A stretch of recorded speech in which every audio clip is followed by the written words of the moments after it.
In this video, I will demonstrate how you can use the Soterre search feature to locate DAX expressions in your reports and semantic models. First, we will open the search panel and then select Data Analysis Expressions in the Searched field dropdown. Then enter the search term that we want to look for, in this case, sum.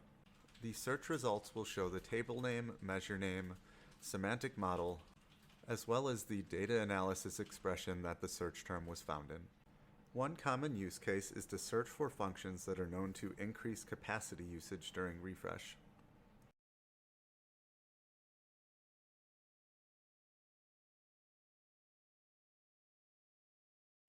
Another common use case is to search for hard-coded years, which can be replaced with functions that get the current year instead.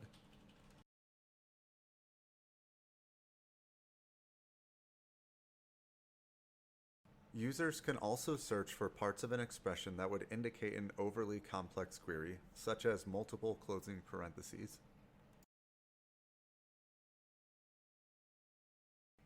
The final use case for this video is a search on a specific table or column, which can be used to find expensive columns, renamed columns, or usages of sensitive data.